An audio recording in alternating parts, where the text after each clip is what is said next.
Greetings, Trinitarians and everyone else. I'm so glad you're here on the channel that loves atheists. I'm Braxton Hunter, and today we're going to be taking a look at a video by the Prophet of Zod. Now, recently I did another video response to the Prophet of Zod on 7 questions for Christians, but in the comments to that video, people informed me that, hey, wait a minute, he's got actually questions specifically for Christian apologists, and so you ought to do a video on that. So I don't plan on continually making videos in response to Prophet of Zod if you're listening, if you're watching, but I thought since people mentioned it, I should go ahead and respond to this one as well. So I enjoyed taking a look at the material, and I'm looking forward to jumping right in. So let's go ahead. And by the way, again, this is always intended to be directed toward the content, the ideas, not the individuals. I'm sure that the Prophet of Zod is a wonderful human being. This is not intended to be specific toward him. But he's going to ask 5 questions here for Christian apologists. And so we're not going to waste any time. We're just going to jump right into this. And I'll pause as we go along and give my commentary. So here we go. Question number 1. Number 1. Why should an atheist have to explain things about science to justify not believing in God? We've all heard it a million times. If you don't believe in God, then explain how the universe came from nothing, or atheists think life evolved randomly from single-celled organisms. But this obviously makes no sense for a couple reasons. First off, why do people who don't believe in God have to think the same things about biology or cosmology? People who don't believe in vampires don't share all the same ideas about science, right? They just heard people propose a being exist, didn't find the evidence for it compelling, and thus don't believe. Simple as that. Yet somehow many apologists think not only that atheists will share the same ideas about how the world works, but that the moment someone says they don't believe in God, it suddenly becomes appropriate to ask them all kinds of questions about science. Okay, let me just go ahead and pause there and say a few things. First of all, he's right. Christians shouldn't just assume what a particular given atheist thinks. They should ask them. Out of kindness, I'm going to stifle the propensity to make an uncool joke about his comparison of atheists and vampires. Just think about it for a minute. But my approach is to ask people how they answer the big questions of life. So I ask questions. Don't presume that you know how they will answer. Maybe you do. Maybe you don't. Maybe you'll be wrong. So let them tell you, and I want to know what they have to say. So as I mentioned in the last video, I asked them, how do you answer the biggest questions in life? And then listen to them talk about it for a few minutes. I want to find out why they are an atheist. Perhaps when they first came to the position that there is no God, or I'm sorry, that they don't have good enough reason to believe that there is a God. I want to know that. Has it always been that way? Have they never really been a believer? Did it happen at some point? What was that like? I want to hear them tell me. So I actually agree with him right off the bat on this. And so, but then he moves on to give an example of the sort of thing that he's talking about. And I want to point out that the sort of thing he's talking about, I don't think is actually a genuine quest for answers. So let's go back to him now and hear what he has to say. This was dramatically illustrated in a Facebook post, which I'll replay here from my first Dumb Things video, in which a pastor I used to know said this. Life is another challenge to the atheist. Explain the reproductive process of the desert horned toad. One of many examples. How can that evolve? It had to be created that way. There is no possible way it could evolve. Explain the shrinking sun in light of billions of years, the slowing of the rotation of the Earth. Explain the rotation of planets and moons that are spinning the opposite way. Of course, this is totally uncalled for. I mean, pretend you and a friend are in a building, and you hear a mysterious... Okay. Now, first of all, yeah, I still agree with him because I don't understand why it's inappropriate to talk about science questions with an atheist or to ask an atheist science questions in general, like in principle. I would think that we should be able to talk, if we're having a conversation, a real conversation, what's with these rules? I think we should be able to talk about any issues that might be relevant to worldview discussions, and science certainly falls within that realm. Now, I agree with him about this because this person wasn't actually asking a genuine question. This person was speaking rhetorically and asking questions rhetorically in order to take pot shots at atheists. But but if we're asking a genuine question about science, why would that be off the table? It may not be the way that I approach things, but I don't get the annoyance. In fact, many of the atheists I know, I'm not going to say that they're all this way, but many of the atheists I know, in fact, I'm not sure I've ever heard an atheist deconversion account where science wasn't brought into it somehow as some part of a reason why they don't believe in God. So, for those of you who champion science and it's all about science and science is such a big deal and you're passionate about science, and I think that's great. Why then would it be annoying for someone to ask you questions about science if it's relevant to the discussion? That seems odd. It seems like it might even suggest something. But at the very least, I can say this.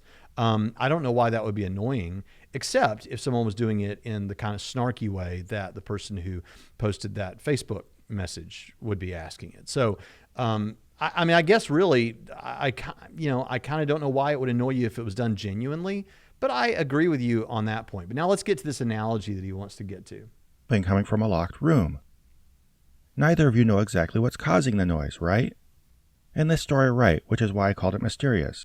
Try to keep up, okay? But your friend just tells you it's the ghost of King Louis XIV.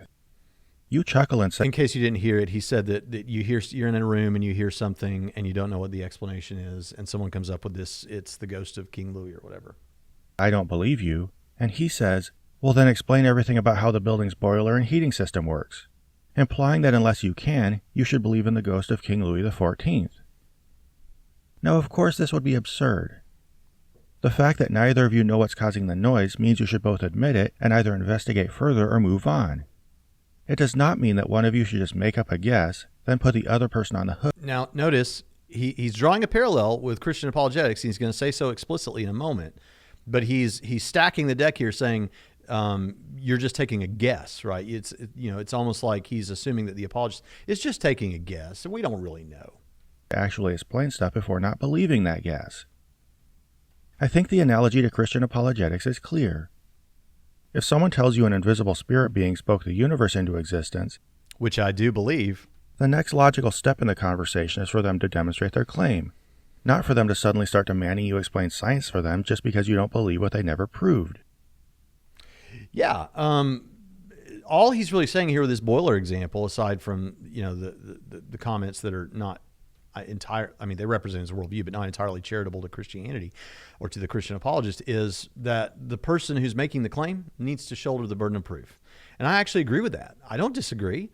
And this is why I like arguments and debates between Christians and atheists on the definition of atheism, that is the belief that God does not exist, right? That kind of atheist.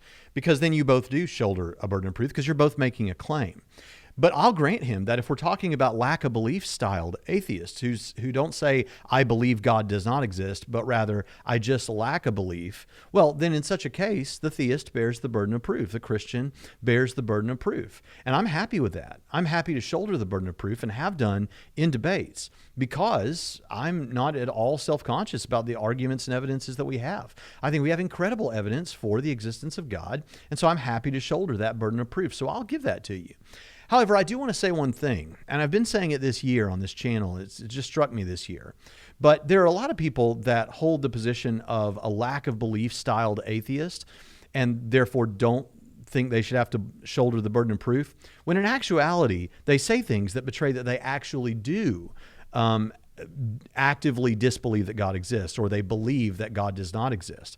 And they do that by by making comparisons between God and Santa Claus, or God and the Easter Bunny, or the supernatural and magic, and things like that, or fairies. These are things that the individual actively disbelieves in, believes do not exist. You believe that Santa Claus and fairies and the Easter Bunny do not exist. And if a particular atheist, and I've heard this done too, want to say something like, no, I don't. I lack a belief. I could be convinced. Well, then I just think you're being disingenuous. These are things, these are entities that we believe don't exist. We actively disbelieve in them. And by putting God in the same category, you're betraying your own thoughts, and you may not even realize this about yourself. But it's to show that you think of God like you think of these other things that you actively disbelieve in.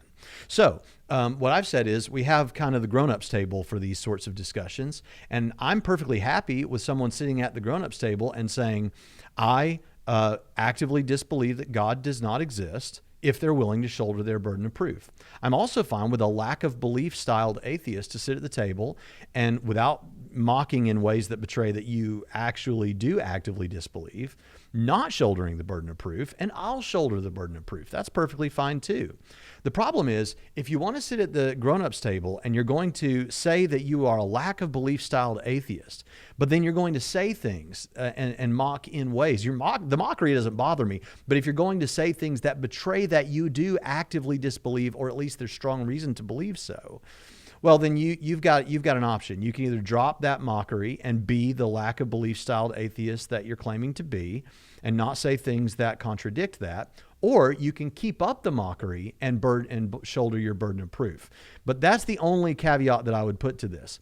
Ultimately, I'm fine with what he says here. The person making the claim is the one who shoulders the burden of proof. So on question number one, we've had some things to say, but ultimately don't disagree really too much. Let's move on to question number two.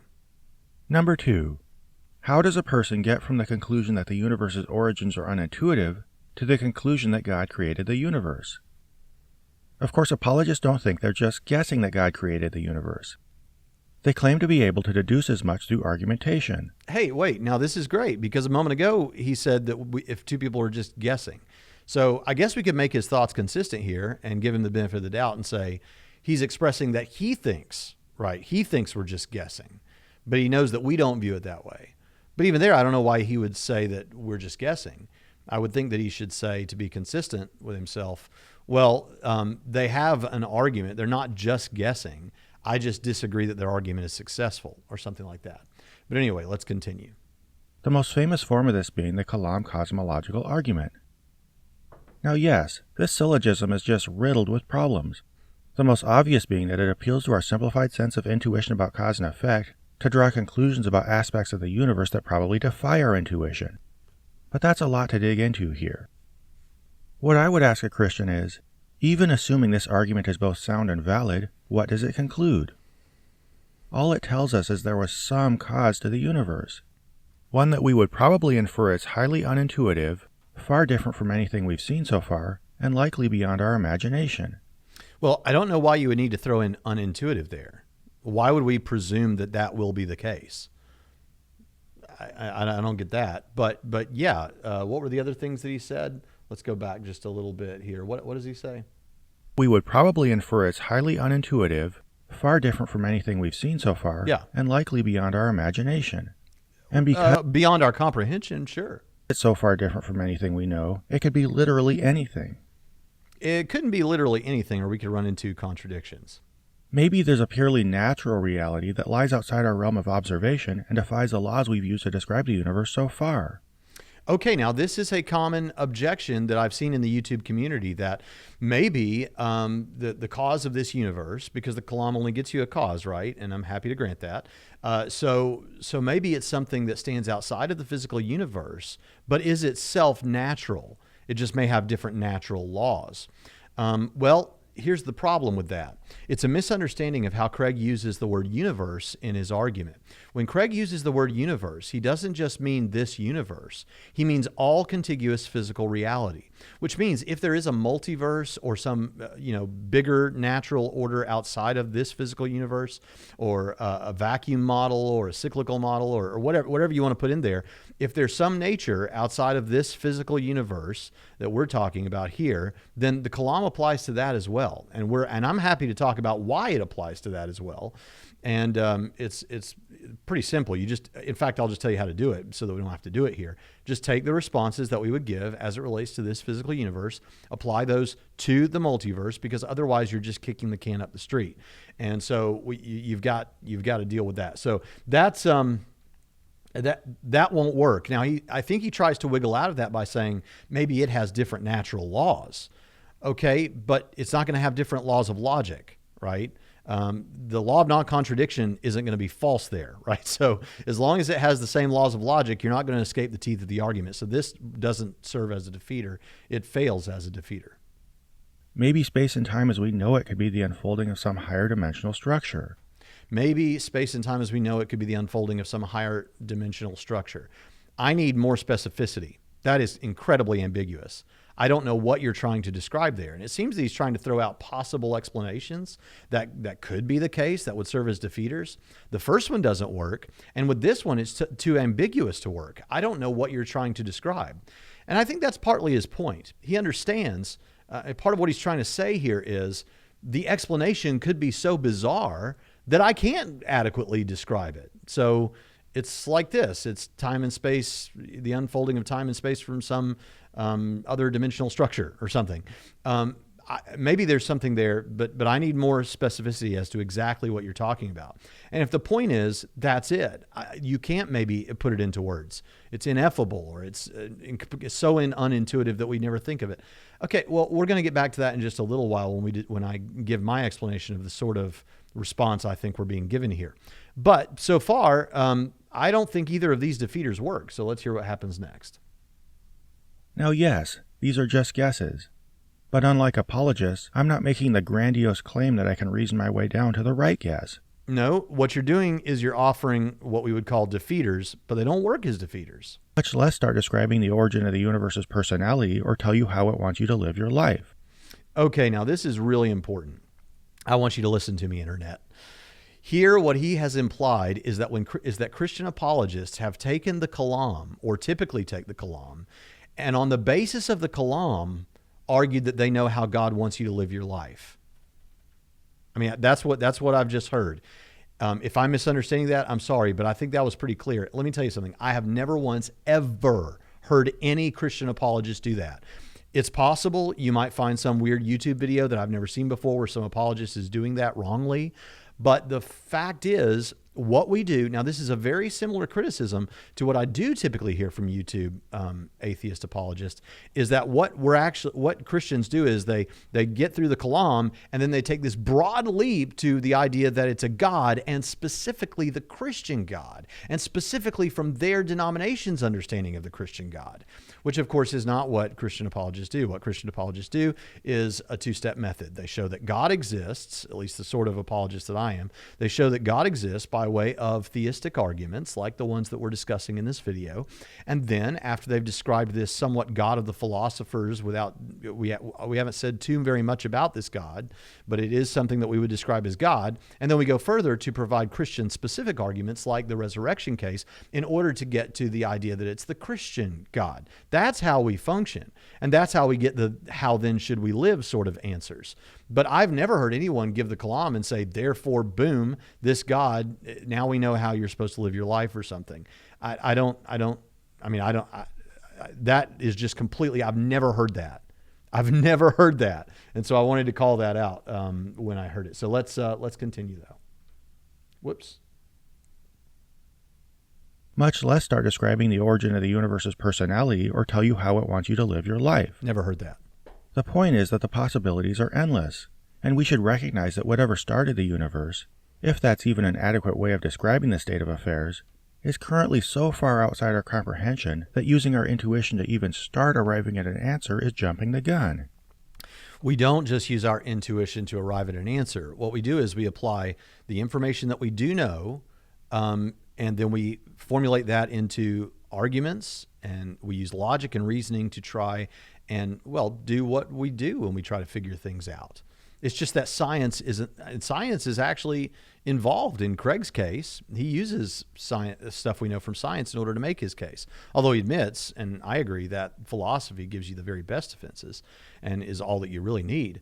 But if you're just going to, maybe he hasn't done this here, but if you're just going to say that science is the only way we can know, well, that would be to cut off other ways of knowing that we have besides science.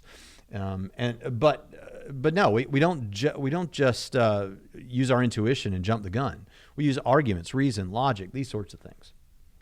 This is perfectly illustrated by the part of William Lane Craig's opening debate script that tries making the jump from the universe having a cause to God actually being that cause. There must have been a cause which brought the universe into being.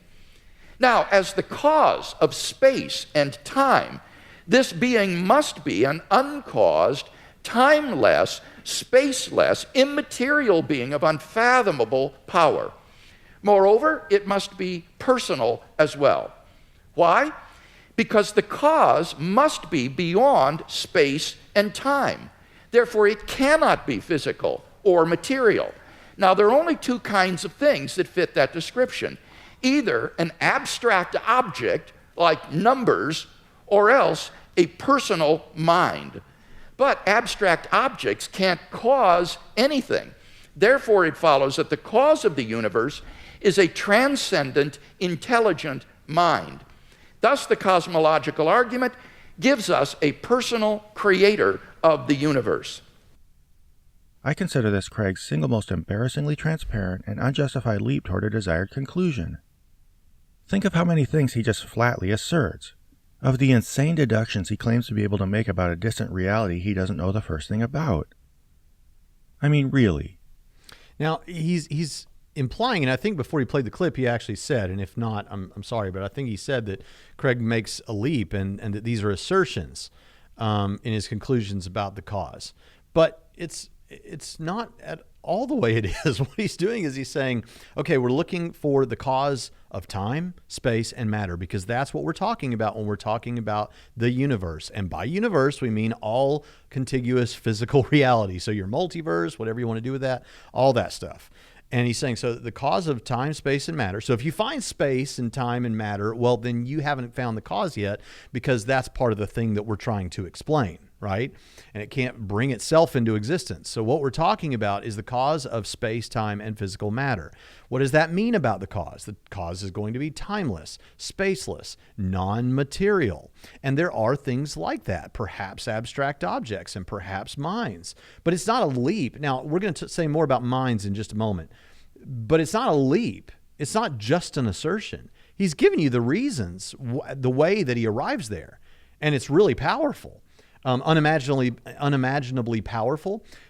Perhaps we could soften that up if it helps you a little bit. We could say something like powerful enough to serve as the cause of the physical universe. Now, you don't have to call that unimaginably powerful. Maybe it's just powerful enough to create the universe. There you go. I mean, that's fine. But yeah, we arrive at those things. He knows the universe's origin had to be immaterial. He knows that the only immaterial things are abstractions and personal minds, or that there aren't amazing, heretofore unobserved yet natural realities that defy our categories of material and immaterial. Wait, now hold up here. There might be other things besides abstract objects and minds that are immaterial that could serve as the cause. Put a pin in that. We'll come back to that. There might be natural realities that defy our categories of material and immaterial. Material and immaterial stand in opposition to each other. So you can affirm a contradiction if you like. But here's the thing that I want you to notice. This is what I have in the past referred to as pinhole argumentation. And what it is, and I'm not saying this is what he intends to do, but I think we see it a lot in the YouTube atheist community, which is an understanding that, yeah, this argument could be taken to arrive at the conclusions you're talking about. Maybe he wouldn't even say that. But here you've got this argument, and I see what you're doing with it, and I see the logic and reason behind it. But it could be, here's the what-ifism. It could be that there are other things besides abstract objects and minds that could serve as, that could be. Technically, maybe that's possible. I can't tell you what they are. I have no idea how it's even possible, but maybe. Okay, well, understand, we're not trying to give you Cartesian certainty, right? What we're trying to do with an argument like this is to show that God is the best explanation for the beginning of the universe. He's the best explanation. It's very reasonable and plausible to conclude that God is the explanation. So if you think you can find some little pinhole in the argument where maybe I can wiggle out through that pinhole and say, maybe there's something besides abstract objects and minds that could be that has causal powers that could serve as the cause. Well, that's fine, but that sounds like, and I'm not accusing you of this, Prophet of Zod, but I do think that this is indicative when this happens sometimes with people who are thinking this through, of someone who's not looking for the truth. Because if you're looking at the truth, you're looking for what's likely the explanation. And here, if you found a tiny pinhole that may or may not even be there, and say, I'm going to wiggle out through that, and therefore I don't have to believe that God exists, that doesn't strike me as someone who's looking for truth. Someone who's looking for truth says, I mean, yeah, I guess possibly there's some way to wiggle out of this, but it really does look strong. It looks like God is the best explanation for the beginning of the universe. But what about that pinhole? Is there even a pinhole there? I don't think so. Let's give you another reason to believe that the cause of the physical universe's coming into existence needs to be a personal agent, a mind. Here's the reason. Craig didn't give it in the clip that you just played, but it's the reason I give, and it goes like this. If you have a state of spaceless, timeless nothingness, then you can't have determinism that leads to the cause of the universe. It can't be like a chain of dominoes that leads to the beginning of the universe, because determinism can't function if you don't have the passing of temporal moments. And remember, this is a timeless state. It also can't be random because, again, you would need the movement of time for randomness. But whatever the cause would have to be, couldn't be random and couldn't be determined. What does that leave? It only leaves one thing: libertarian freedom. It would have to be a libertarianly free choice to create the universe. What sorts of things have libertarian freedom? Personal agents do. And so the cause, I see no way to escape this, is a personal agent, a mind. And a spaceless, timeless, non-material, sufficiently powerful personal mind is, I think, a great definition of God. But, if, and I don't even see the pinhole there. But if you did find a little pinhole way of escape, like maybe, and this is like, honestly, this is, I'm not trying to make fun of anyone. I'm just trying to say, this is like, let me put myself up here. I've been tiny this whole time here. This is like trying to say, okay, look, and I don't think you would grant this argument is great, but I'm looking at the criticisms he's bringing, and I'm accounting for those.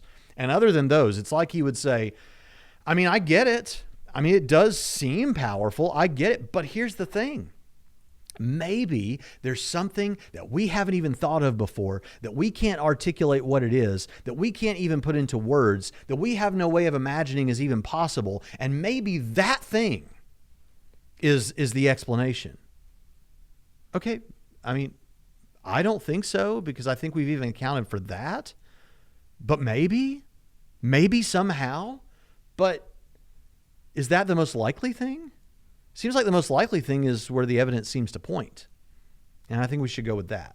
So there's my answer so far, but he's not done. There are so many things we have yet to discover, to gradually incorporate into our understanding of the universe. Yet instead of exploring and observing, meanwhile admitting what he doesn't yet know, Craig pretends he can solve the most amazingly vast, complex mysteries of the universe by sitting around pontificating like a jackass. I got off on a rant there, but I think it's worth using the audacity of Craig's assumptions as a cautionary tale for Christians. Watch Craig over and over in that clip.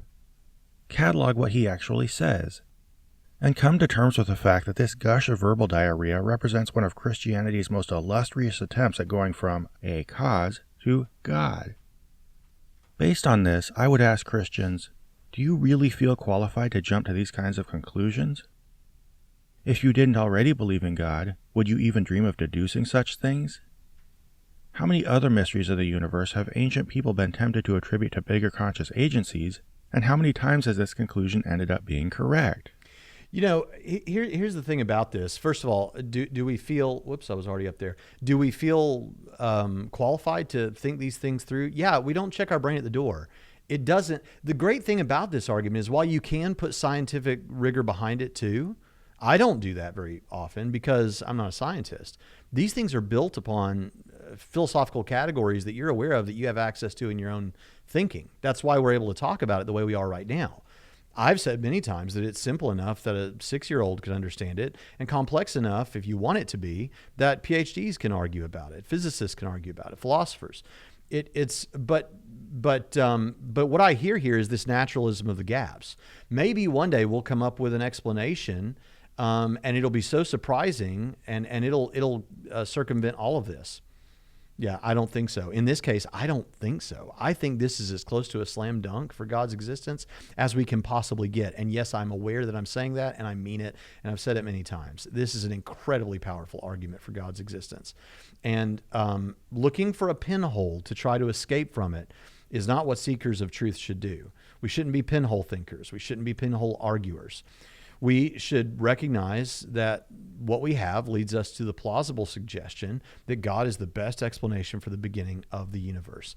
Now, that took up a lot of the video. His other questions don't go on that long. So let's move on now to one that has to do with design. Number 3. What would an undesigned universe look like to someone within that universe? This is a pretty simple question, but I think it's worth getting a Christian to consider. Apologists love saying the universe appears designed. But this relies on us as small parts of that universe, looking at it from the inside, to conclude a lot of things about its workings by generalizing from how we alter parts of it. This leads to all kinds of tricks of perception, the most obvious being articulated by the puddle analogy. Okay, if you're not familiar with what the puddle analogy is, the puddle analogy basically says that we're like a puddle of water or we're more specifically like the water in a puddle of water, where you have a hole in the ground, or a pothole or something on the road, and it has these weird shapes and angles and stuff. And the water, obviously, as water would do, fills up all those crevices and everything. Well, if the water puddle suddenly became conscious and could think about its existence, it might say something like, well, look, I am perfectly designed to fit right in this pothole. I mean, it just absolutely fits right around all of my bizarre dimensions.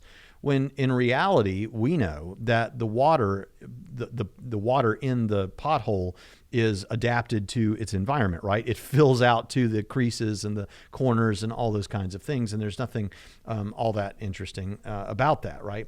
And so the comparison is, well, look, that's how we as humans are as beings in this universe. It may seem amazing to us, but we're just fitted to the environment. We just filled into the environment that we're in. And so, of course, it's going to look like it's finely tuned for us. But here's the problem with that. And there's been a lot of people who've made videos and responses and written about the puddle analogy more than I think actually they should, because this to me is a horrible, horrible analogy. Really, I don't think it deserves much more than the statement that I'm about to make. And that statement is simply this: any old pothole can fill up with water into all its dimensions, but not any old universe can sustain life. And that's where the analogy breaks hard, breaks early, and breaks completely. When we look at the universe, you can change the variables of the universe very slightly, and you will not have a life-permitting universe. I've gone over design stuff in the past, so I'm not going to spend too much time dealing with that right now, but I will point you to somewhere where you can get something that's actually more sophisticated on this than I'm probably qualified to give. And that is, let's see. And that is, I would tell you to check out Luke Barnes, cosmologist, when he was on Capturing Christianity with Cameron Bertuzzi. The link is in the description. And there, he explains how messing with the variables only slightly makes the universe uninhabitable for any kind of life. And that's the important feature here that I think we need to remember. So, all right, let's continue with what he has to say. We'll listen to misunderstanding patterns or aspects of it that work to our advantage. But if the universe appears designed, the first thing I'd ask is designed for what? Most often the answer will be for life. But as we've all heard 1,000 times, practically the entire universe would instantly kill us. And we even have to struggle to survive on the small portion of our own planet that's even remotely hospitable to us. On top of that, so he thinks that the universe doesn't seem designed for life because most of it doesn't sustain life. Yeah, but this part does, right? The part we're in right now. That's why this argument has never this argument has never had any teeth. It's not the least bit convincing to me. Besides, it probably won't come as a huge shock that most Christians believe, all Christians believe in eschatological things. This is where we would get into theology. We could talk about that we actually believe in a future where most of human history is going to be in the future. And there's no reason to suspect that we won't continue to explore the cosmos as we are right now. And the universe as it is, as hostile to life as most of it is, as he rightly says. Interestingly, that serves as a great canvas for us to explore. And who knows what God has in store for us to do with our universe in the future. But the fact is, it's like saying the universe wasn't finely tuned for life. Why not? Does life exist in it? Well, yeah, it exists here, but it doesn't exist over here. Well, okay, but it does exist, right? Because it's finely tuned for life. Not to mention Gonzalez and I never can remember the other guy's name that wrote the book, The Privileged Planet. We're also in exactly the right spot, a very specific spot in the universe where we're able to observe the rest of the universe. So it's an amazing, amazing thing. So I've never gotten this argument. It's always been bizarre to me. Also, it commits what is known as what has been referred to as a divine psychology move. And this one was the last one too, maybe I don't know. But it commits this divine psychology where what you're doing is the atheist, and this maybe you don't get the humor in this that I do, but the atheist is conveying that they know the thinking of the God that they don't believe is real so well. They know that non-existent God so well that they know what he would do if he did exist. And if he did exist, this God that they don't believe is real, they know him so well that they know that he would put life elsewhere in the universe and all throughout the universe, and he would do it basically their way. And that, to my mind, doesn't make any sense. I don't know how you would possibly get there. Divine psychology is a bad move. You don't even always understand. I mean, kids don't even understand the actions of their parents, and you'd expect to always understand the actions of God and why he does things the way he does. I don't get it. Since the modern Christian version of the designer is all-powerful and created everything from scratch, we must acknowledge that for every solution he designed, he also designed the problem. For example, before God fine-tuned the earth to provide us oxygen, comfortable temperatures, and food, he first created us specifically so that we'd die without them. Does that make any sense at all? Why would he build us with unnecessary vulnerabilities that he actually had to imagine himself and then adjust the universe to accommodate them? This self-defeating design process is also illustrated by a point I've made before, which is that an antelope only had to be intelligently designed to escape a cheetah because the cheetah had been intelligently designed to chase the antelope. So proposing that God designed the universe leads to more problems than it solves. Wait, hold up. And I'm trying not to be snarky.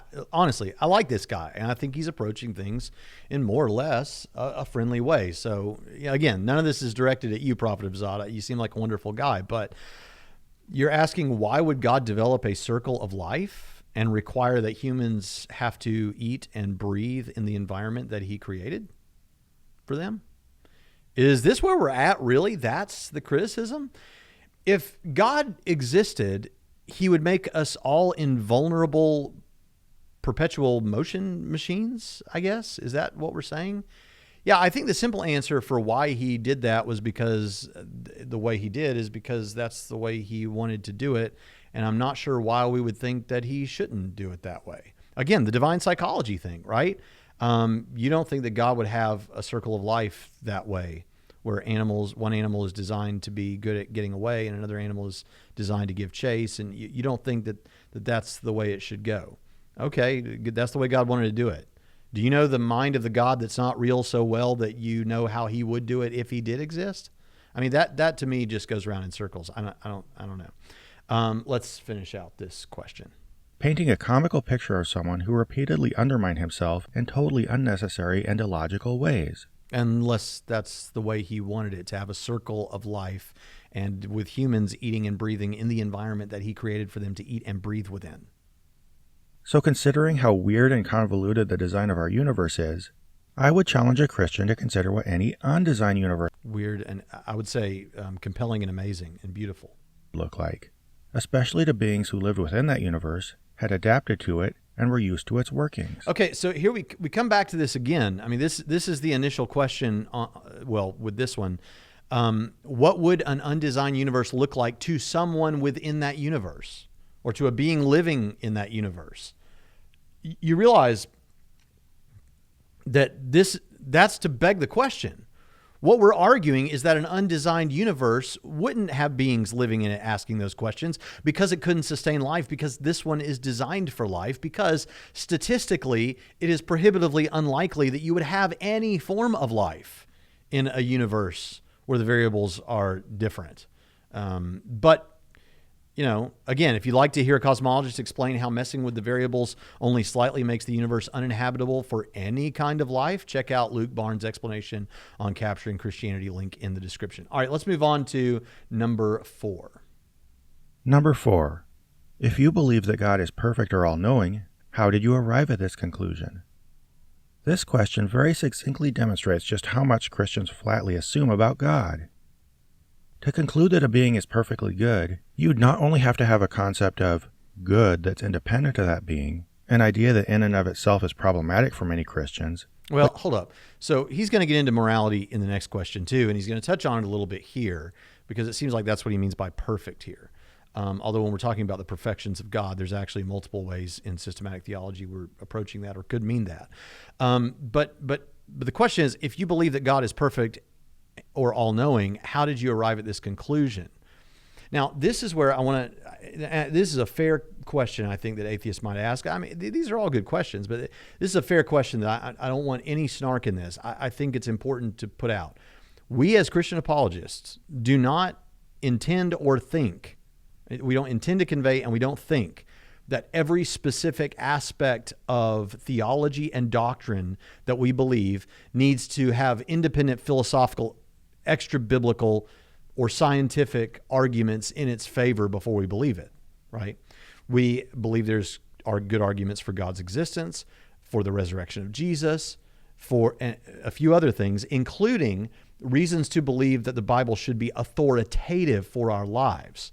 Okay, now I've got other videos on that. We've got a whole playlist on the Bible and what we think about it and why on the YouTube channel, so you can go check that out. But so we provide those, and then beliefs about God's perfections and God's some of those you can get to with philosophical arguments, but I don't. Arguments about God's perfections and what He knows, whether He's all-knowing, those are things that we get from the authority of Scripture. We don't build independent arguments for all of those things.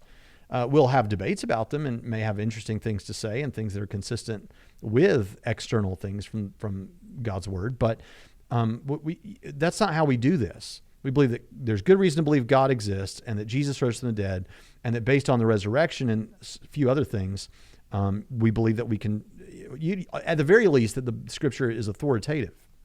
And so for that reason, we get that information from there. So it's pretty simple, and it kind of gets around some of what he's trying to do here. You have to judge that being based on your own concept of good. To whatever extent you came to trust that being, you would do so because it lived up to your expectations, and you would, consciously or not, continue evaluating what it did. This thought process belies the very idea of concluding a being is perfect. In fact, I'd say that even forming a complete and consistent ideal of perfect good by which to judge this being is not only impossible but pretentious. Just try describing any form of perfection in any level of detail.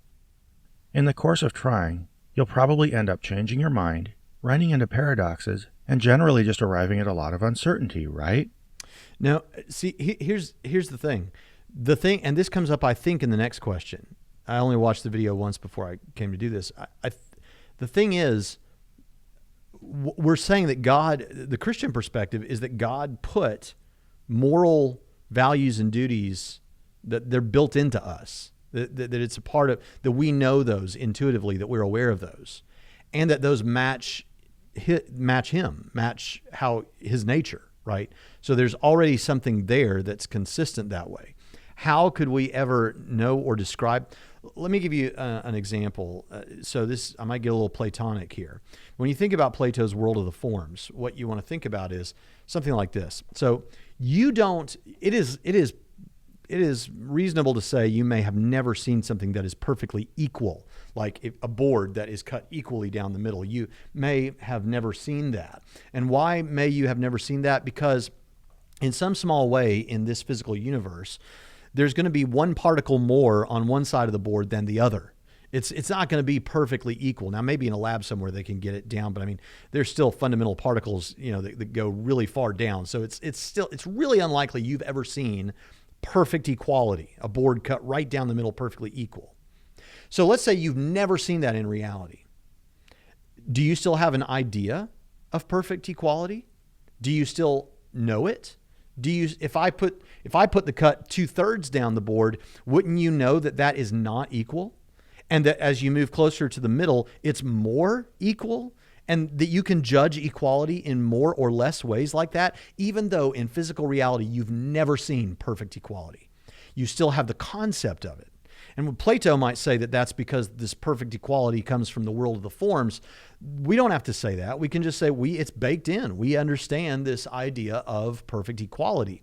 The same could be said of perfect circularity. You've probably never seen an absolutely perfect circle, but yet you know when things are more or less circular because you have this knowledge even though you've never seen it. We can still know what goodness is, what oughtness is, what rightness is, what perfect goodness would be. Without ever having actually seen it in that same way, except perhaps we would say in the life of Jesus of Nazareth. But you still have that awareness. And what we would say God put into us as an awareness of morality and moral perfection will match, at least on the generalities, will match. We're imperfect people, so we can be flawed in what we think is good or bad, but we generally agree, right? And he's going to use that later to build his own moral system. But we generally know these things because we think God put that on our heart, so to speak, that he baked that into it. And it's going to match his good nature. So that's how that works. That's understandable because we're just human, and perfection might not even exist except as a vague abstraction that quickly becomes paradoxical. Yet for all their claims to be fallible, fallen, imperfect, limited beings, Christians consider themselves amazingly astute at recognizing perfection when they see it. The problem with determining that God's... And I've never seen something perfectly equal, but I know what equality is. I've never seen perfect circularity, but I know what circularity is. Knowing is even more daunting. Unless you know everything, how can you determine whether someone else does? If there were something God didn't know, how would you know it? And how would he know he didn't know it? Yeah, so how God knows everything, that's the part that we get from Scripture, right? That's where we build out these arguments that then validate our suggestion that we can rely on Scripture, then at least that it's authoritative, and then from there we get to these theological truths. So that's how we do that. That may be unexpected, but we don't build out. This is important. We don't build out these independent arguments bereft of Scripture for every little doctrinal perspective or theological issue that we come upon. We do that to get the foundation, right, to show others why they should believe this is true, and perhaps to remind ourselves. But then when we get to the Bible, we utilize the Bible that way. So that's how that goes. All right, let's move on to the last thing, which is morality. How would the existence or non-existence of a God make morality fundamentally different? This question, of course, addresses moral arguments for God, as well as the often repeated assertion that, say it with me, everybody, without God, we have no basis for morality. Actually, that's incorrect. Without God, say it with me, we have no objective basis for morality. You could have a basis for morality. You could subjectively decide on one. You know, you could just say, hey, you know what? Maybe just like this is how others have put it. Maybe it's like a game of chess, right? We subjectively create this game with subjectively chosen rules, but then once you have that, there are objectively better or worse ways to get to that subjectively chosen goal of winning chess. So that's how that works. But if I don't care about chess, there's nothing objective about the rules of chess in nature or anything. And so the same with building out a moral system. You can subjectively arrive at a goal that you think is good, like human flourishing or the well-being of others or something like that. But the thing is, within your system, that's a subjectively chosen goal, and there may be objectively better or worse ways to achieve that goal. That's perfectly fine. But as long as the system itself is subjectively chosen and the goal is subjectively chosen, a matter of opinion, let's say, even if it's the opinion of a lot of people, even if it's the opinion of most people, that's still subjective. And then you have no grounding, no objective grounding, for saying to someone outside of the system who doesn't like your system and doesn't care about your system that they, value statement here, should care about your system. Because what they should do, in your opinion, is just based on what you like and the people in your system like. But it has no objective grounding. And they can build out their own moral system that may involve tyranny. And they can't say to you that you should be in their system. The only way you get a system that stands above those systems and you get a universal ought, a universal should, that should be binding for everyone, whether anyone believes in it or not, is if you have an objective basis for morality. And you only get that from the nature of God. That's the important thing there. So let's let him continue. Somehow, a lot of Christians think that the very concept of morality hinges on God's existence. But if you look at what morality actually is, a concept of right or wrong behavior, and start seriously pondering what makes things right or wrong, you have to start wondering how the existence of a higher being has anything to do with it. The way he has something to do with it is he's the only way you have an objective basis. You can have a basis, and people can care about it or not, but he's the only way you have an objective basis. And in case you're the kind of person who says, well, maybe we just don't have an objective basis, I think everyone knows that there is an objective basis despite what they say or have convinced themselves of, because they live their lives as though they do, so that position is not livable. And secondly, a good argument will be made of premises that have what's called plausibility. That premise is more likely to be true than false. And so my immediate experience of objective morality, that's say to torture children for the fun of it, because that's always what comes up, that's wrong, that it's wrong to objectively, that it's objectively wrong to torture children for the fun of it, or to do a genocide or whatever. My immediate awareness of that, there is no argument that is going to have premises. Any argument brought to show me that morality is not objective is going to contain one or more premises that are less plausible than my immediate experience of morality, and yours too. So there's more we could say about that, but I think that's an important thing. So with that, then what does God play in this? Well, he's the only way you get that objective morality. In the end, acting morally, doing the right thing, doing what you ought, or however you want to phrase it. Okay, acting morally, doing the right thing, doing what you ought, these are all value statements and duty statements, statements of values and duties. They require some sort of a objective foundation, not just a subjective foundation. Boils down to deferring immediate gratification for your long-term good and the good of those around you. Seriously, try to think of any defensible concept of morality that doesn't in the end come down to that. Okay, he says that any moral system is going to come down to delaying gratification for the long-term good of you and those around you. Okay, first of all, says who? Why should any particular person care that you think that? If they're not in your bubble of people who have subjectively decided on that as a goal, you can't say to anyone outside of the bubble they should do this, at least not in a way that's meaningful. You can say it to other people who've already adopted that goal because they're in your bubble. But you understand that bubble is just stuff you like. You've decided on the morality that you like, that this is what you should do and that's what you shouldn't do and this is good and this is bad. But to anyone outside of that, there's nothing like in the universe that says they should care what you think. There's no should. There's no good. There's no bad. This is just stuff, matter in motion. But in fact, they have their own moral system that, again, says you can do a genocide or something. But if you have God, you do have a meta system. You have an objective foundation for good and bad, right and wrong. And I think that's all pretty darn important.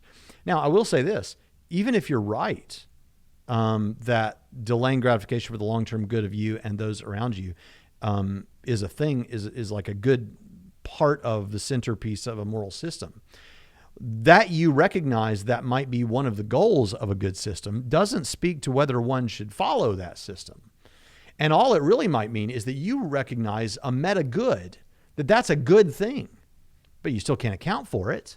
And so you need an objective foundation for good in order to get that meta good on which your subjectively chosen thing is to be based. So anyway, hope that helps. At least something similar. When people think God's involved in this, it's for a couple main reasons. First, he has greater insights into the consequences of our actions, and thus is better prepared than a human ever could be to instruct us in how to behave morally. I mean, that might be true, but I don't know that that's why I think God comes up in this discussion. Also, he's like super strong and can enforce moral behavior. And while I guess such a being might be handy, all it would be doing is helping us navigate issues that would still exist in a godless universe. It would be doing nothing to define morality, or even to have any impact whatsoever on what morality is. Second, of course, is the idea that God defines morality. Basically, morality, by definition, is whatever is in God's nature.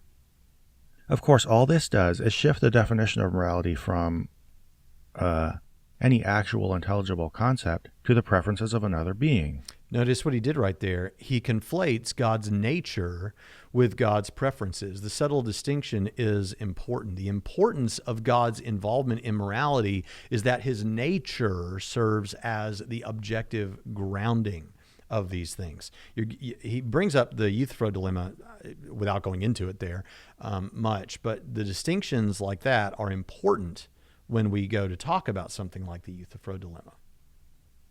The problem with this is that God's nature would either, 1, be such that his preferences align with the constructive, empathetic behaviors we associate with morality, or 2, be indifferent to or even set in opposition to those behaviors, meaning he'd be what we consider cruel or uncaring. If it's number 1, it's just by coincidence, and if it's number 2, he wouldn't be moral in any useful sense of the word. So either way, we have an idea of morality that's separate from God, that he does. No, I'm not. That was confused. What we say is that the morality comes from his nature, but that it's baked into us, that our awareness of that. It may be imperfect because we're imperfect people, but we have an awareness that matches his nature, and that we should strive to act morally as a result. Although it should be said that won't get you anything salvific on Christianity. You can't do enough good works in order to be fit for the kingdom. That's all about trusting and receiving Jesus because we're all sinners. Define, and that would exist in a universe with or without him. I guess in the end we run into Euthyphro dilemma type stuff.